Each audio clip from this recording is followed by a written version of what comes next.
వంటలకు ఇంతకంటే స్వచ్ఛమైన గానుగ నూనె మరెక్కడా దొరకదు. SRV naturals. ఆర్డర్స్ కై స్క్రీన్ పై నెంబర్ కి కాల్ చేయండి. రైట్. సికింద్రాబాద్ పార్లమెంట్ సెగ్మెంట్లో కిషన్ రెడ్డి విస్తృతంగా ప్రచారాన్ని కొనసాగిస్తున్నారు. కిషన్ రెడ్డితో పాటుగా మిగతా బీజేపీ ముఖ్య నేతలందరూ కూడా వారి సెగ్మెంట్లలో వారికి అప్పయ్యప్పినటువంటి బాధ్యతల ప్రచారాన్ని కొనసాగిస్తున్నారు. ప్రస్తుతం మనం బాగంబరిపేటలో ఉన్నాం. బాగంబరిపేట డివిజన్కు ఉన్నటువంటి జనరల్ సెక్రటరీ గారు ఉన్నారు మనతో పాటు బీజేపీ. వారితో మాట్లాడదాం. ఇక్కడ క్యాంపెయిన్ ఎట్లా కొనసాగుతుంది, ప్రజల నుంచి ఎలాంటి రెస్పాన్స్ వస్తుందో కూడా తెలుసుకునేటువంటి ప్రయత్నం చేద్దాం. అని మీరు చెప్పండి. ప్రస్తుతం ఇక్కడ బాగంబర్పేట్ పరిధిలో జనరల్గా మీకంటే మీ దగ్గర రాకుండా ముందు కొంతమంది పబ్లిక్తో మాట్లాడాను. చాలామంది వరకు కూడా బీజేపీ కిషన్ రెడ్డి అనేటువంటి వాస్తవాన్ని చెప్తున్నారు వాళ్ళ మాటలు. అది ఎంతవరకు నిజంగానే అంత వేవ్ ఉందా ఇక్కడ?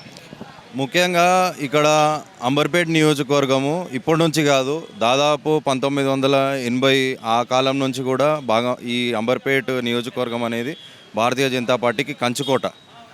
నరేంద్రభాయ్ సాబ్ గారి నాయకత్వంలో కానీ, మా నాన్నగారి గారి నాయకత్వంలో, బండారు దత్తాత్రేయ గారి నాయకత్వంలో, వెంకయ్య నాయుడు గారి నాయకత్వంలో ఈ యొక్క నియోజకవర్గం అనేది ఆనాడు పార్టీ బలోపేతానికి వాళ్ళు చేసినటువంటి కృషి, కార్యకర్తలని అధిక సంఖ్యలో ఈ యొక్క పార్టీలో చేర్పించడం వల్ల ఈ అంబర్పేట్ నియోజకవర్గం అనేది భారతీయ జనతా పార్టీకి ఒక కంచుకోటగా మారింది. తదనంతరం వారి నాయకత్వాల తర్వాత కిషన్ రెడ్డి గారు 2004 నుంచి ఎమ్మెల్యేగా పోటీ చేసి 3 పర్యాయాలు కంటిన్యూస్గా ఎమ్మెల్యేగా గెలవడము, క్యాడర్ బేస్ నాయకత్వంగా ఒక నాన్ కరప్ట్, ఒక కమిట్మెంట్ ఉన్న లీడర్షిప్ని వారు కనబరచడంతో ఈ యొక్క నియోజకవర్గం అనేది భారతీయ జనతా పార్టీకి ఒక కంచుకోటగా మారిందనమాట. సో ఇప్పుడు అంబర్పేటలో అంటే ఎట్లాగో అంతకుముందు ఎమ్మెల్యేగా ఉన్నారు కాబట్టి కిషన్ రెడ్డికి కొంత బలం ఉందని చెప్పుకోవచ్చు. సికింద్రాబాద్లో కొన్ని ఏరియాల వరకు చెప్పుకోవచ్చు. బట్ ఎంపీ అన్నప్పుడు మిగతా 7 సెగ్మెంట్లలో కూడా చూసుకోవాల్సి ఉంటుంది అసెంబ్లీ నియోజకవర్గాలలో. సో అన్ని నియోజకవర్గాల్లో అంత స్ట్రాంగ్గా ఉన్నారంటారా కిషన్ రెడ్డి? ఎందుకంటే బీఆర్ఎస్ అన్ని స్థానాల్లో గెలిచినటువంటి పరిస్థితి మనం చూస్తున్నాం హైదరాబాద్. ఖచ్చితంగా. ఎందుకంటే ఒక పార్లమెంట్ సభ్యుడిగా వారు అంతకు ముందుకు ఎమ్మెల్యేగా ఒక అంబర్పేట్ నియోజకవర్గానికి పోటీ చేసినప్పటికీ సికింద్రాబాద్ పార్లమెంట్ సభ్యుడిగా వారి అండర్లో ఉన్నటువంటి 7 నియోజకవర్గాలకి భారతదేశ ప్రధాని నరేంద్ర మోడీ గారు తీసుకొచ్చిన సంస్కరణలు అన్నీ కూడా వాళ్ళు సమన్వయం చేసుకుంటూ అందరికీ సమానత్వంగా ప్రతి ఒక్క సామాజిక వర్గానికి వారు అందేటట్టు చేయడం జరిగింది. దాంట్లో భాగంగా ముద్రా లోను, మరి పిఎం విశ్వకర్మ లోను, దాంతోపాటు నరేంద్ర మోడీ గారు తీసుకొచ్చినటువంటి అనేక schemes, Beti Bachao Beti Padhao, digital India, make in India, ఇట్లాంటి కాన్సెప్ట్స్. దాంతోపాటు ఉన్న భారతదేశంలో నరేంద్ర మోడీ గారి క్యాబినెట్లో 3 మంత్రిత్వ శాఖలు ఉన్న ఏకైక మంత్రి మా కిషన్ రెడ్డి గారు. అది సికింద్రాబాద్ పార్లమెంట్ నియోజకవర్గం నుంచి వారు ఉండటం వల్ల ఈ యొక్క నియోజకవర్గానికి అనేక రకాలుగా వారు అభివృద్ధి పనులను చేసుకొచ్చినారు. ఇప్పుడు ప్రచారంలోకి వెళ్తున్నప్పుడు మీరు ప్రతి ఇంటింటికి వెళ్తున్నప్పుడు అక్కడి నుంచి ఎలాంటి రెస్పాన్స్ వస్తుంది? ఈరోజు ప్రపంచ దేశాలతోటి భారతదేశం పోటీ పడుతుంది. ఆ పోటీ నరేంద్ర మోడీ గారి నాయకత్వంలో పడుతుందని చెప్పి ప్రజలు గట్టిగా నమ్ముతున్నారు. నరేంద్ర మోడీ గారు తీసుకొచ్చిన సంస్కరణలు కానీ, నరేంద్ర మోడీ గారు ఇక్కడున్న ప్రజల భావనలను దృష్టిలో పెట్టుకొని వారు చేసినటువంటి అభివృద్ధి పని ప్రపంచ దేశాలకు ఒక దిక్సూచిగా భారతదేశాన్ని వారు నడుపుతున్న విధానాన్ని ప్రజలందరూ గమనించినారు. ఈరోజు ట్రిపుల్ తలాక్ విషయంలో మైనారిటీ మహిళలకు వారు చేపట్టిన న్యాయం, 500 సంవత్సరాల హిందువుల కళ, ఎంతోమంది వేల కరసేవకుల బలిదానాలతో కూడినటువంటి ఒక సున్నితమైన అంశాన్ని చాకచక్యంగా వారి నాయకత్వంలో ఎక్కడ కూడా దేశంలో అలజడి లేకుండా, మత విద్వేషాలు రెచ్చగొట్టకుండా, ఒక నిబద్ధతోటి, ఒక గాంధేయ మార్గంలో ఈ యొక్క రాజ్యాంగం ఇచ్చిన హక్కుతోటి సుప్రీంకోర్టు, మనకి ధర్మాసనం అంటారు ఈ దేశానికి, ఆ సుప్రీంకోర్టుకి తగిన ఆధారాలు చూపించి ఒక నిజమైన రామ మందిరాన్ని నిర్మించడం జరిగింది ఈరోజు.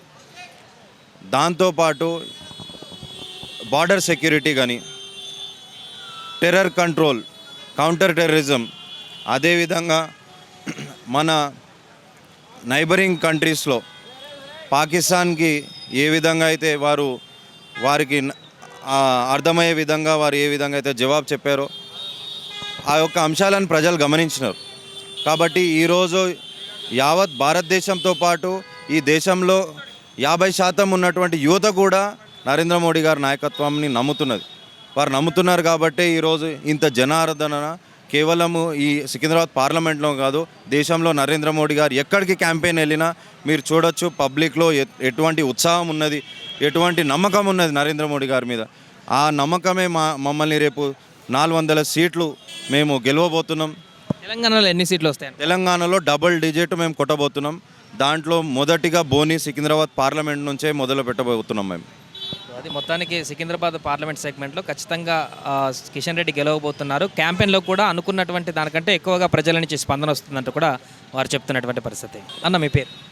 అన్న నా పేరు రామరెడ్డి. ఎక్కడుంటారు? నేను డీడీ కాలనీలో ఉంటాను. ఇప్పుడు సికింద్రాబాద్ అసెంబ్లీ పార్లమెంట్ నియోజకవర్గంలో ఎవరు వచ్చేటువంటి అవకాశం? కిషన్ రెడ్డి వస్తాడు. ఎందుకంటారు? కిషన్ రెడ్డి చేసిన అభివృద్ధి చూసి ఓటేస్తారు. ఇతర నాయకులు వాళ్ళు ఒక పార్టీలో ఉండి ప్రతి ఎలక్షన్కి ఒక పార్టీ నుంచి పార్టీ చేంజ్ అయ్యేవాళ్ళు. ఇప్పుడు కాంగ్రెస్ పార్టీలో దానా నాగేందర్ ఉన్నాడు. ఆయన గెలిచినప్పుడు ఓ పార్టీ, ఓడిపోయినప్పుడు ఓ పార్టీ, మళ్ళీ గెలిచిన తర్వాత 2 పార్టీలు మారుతాడు. అలాంటి వ్యక్తులకు ఓటేయరు. భారతీయ జనతా పార్టీలో ఉన్న కిషన్ రెడ్డి మొదటి నుంచి ఒక పార్టీని నమ్ముకున్న వ్యక్తి, ప్రతి ఒక్కరిని కలుపుకొని పోయే వ్యక్తి. అలాంటి వ్యక్తికే బీజేపీ ఆయన కిషన్ రెడ్డి వారికి ఓటేస్తారు. ఎంత మెజారిటీ వస్తుంది? 1,00,000 మెజార్టీతో గెలవబోతున్నాడు కిషన్ రెడ్డి. దాన్ని తట్టుకునే శక్తి ఏ పార్టీ నాయకునికి లేదు. ఇప్పుడు ఇక్కడ మొత్తం కిషన్ రెడ్డిదే ఉందండి. ఎందుకంటే ఏం చెప్తారు? ఎందుకంటే అభివృద్ధి ఫస్ట్ మోడీ మెయిన్గా ముఖ్యంగా ఇది ఈ ఎన్నికలు దేశం కోసం జరుగుతుంది, రాష్ట్రం కోసం కాదు. ఫస్ట్ మన దేశం బాగుంటేనే రాష్ట్రం బాగుంటుంది. ఆ రాష్ట్రం బాగుండాలంటే దేశంలో అత్యున్నతమైన ప్రధాని ఉండాలి. అత్యున్నతమైన దేశంలోనే కాదు, ప్రపంచంలోనే అత్యున్నతమైన ప్రధాని నరేంద్ర మోడీ. ప్రపంచమే గర్విస్తుంది. అట్లాంటి నాయకుడు ఎన్నుకోవాలని ప్రపంచ దేశాల నుంచి చెప్తారు. ఎంతోమంది విదేశాల నుంచి ఓన్గా ఫ్లైట్ టికెట్స్ పెట్టుకొని వచ్చి మరీ ఇక్కడ ప్రచారం చేస్తారు నరేంద్ర మోడీ గెలవాలని, అక్కడ లీవులు పెట్టుకొని. ఎందుకంటే ప్రపంచం మొత్తాన్ని కూడా తను డెవలప్ కావాలని కోరుకుంటుండు, ప్రపంచ శాంతి కోరుకుంటుండు. అందుకే అందరు నరేంద్ర మోడీని ఇక్కడ ముఖ్యంగా కిషన్ రెడ్డిని గెలిపించుకుంటే ఇది మొత్తం మన తెలంగాణకు మొత్తం ఆయన హెడ్ కాబట్టి, కిషన్ రెడ్డి మొత్తం హెడ్ కాబట్టి తనను 1,00,000 పైన మెజార్టీతో మనం గెలిపించుకుంటే ఆ ఇంపాక్ట్ అనేది మొత్తం తెలంగాణ రాష్ట్రం మీద మొత్తం పడుతుంది. సికింద్రాబాద్ పార్లమెంట్లో ఎన్నికలు జరుగుతున్నాయి కదా, బాగానే ఉంది సార్. కిషన్ రెడ్డి వస్తారు అనుకుంటున్నాం. ఎందుకట్లా? అంటే ఇక్కడ అభివృద్ధి చాలా బాగుంది కదా. మేము వచ్చి 4 ఇయర్స్ అవుతుంది. 4 ఇయర్స్ నుండి చాలా మంచిగా అనిపిస్తుంది. మీరు చెప్పండి అమ్మ. మేము కొడంగల్ డిస్టిక్ సార్. ఇక్కడే ఉంటారా? ఇక్కడే ఉంటాం. ఎట్లుంది ఇక్కడ ప్రచారం, ఎట్లా కొనసాగుతుంది? సికింద్రాబాద్ పార్లమెంట్లో ఎవరు గెలుస్తారు? బాగానే ఉంది, కిషన్ రెడ్డి గారే గెలుస్తారని అనుకుంటున్నాము. మేము ఆయన దగ్గరనే టైలరింగ్, మొగ్గం వర్క్ వంటి నేర్చుకున్నాము. అవి కూడా ఇంట్లో చేసుకుంటున్నాము, బయట వర్క్ కూడా చేసుకుంటున్నాము. ఆయననే రావాలని కోరుకుంటున్నాము. ఎంత మెజారిటీతో వస్తాను అంటే అంత చెప్పలేము, మాకు అంత ఐడియా లేదు. బాగానే గెలవాలి అనే ఆలోచన.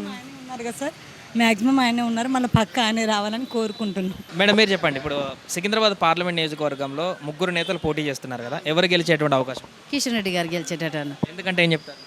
ఎందుకంటే ప్రజలకు అందుబాటులో ఉన్న ఒకే ఒక వ్యక్తి అంటే కిషన్ రెడ్డి గారే. ఇంతవరకు ఈ నాయకులు ఎప్పుడు ఈ అంబర్పేటకు కానీ ఎక్కడ కానీ మాకెప్పుడు వీళ్ళు తెలియదు. అసలు వీళ్ళ ఫేసులు కూడా మేము ఖాళీ టీవీలలో కానీ చూసామంతే.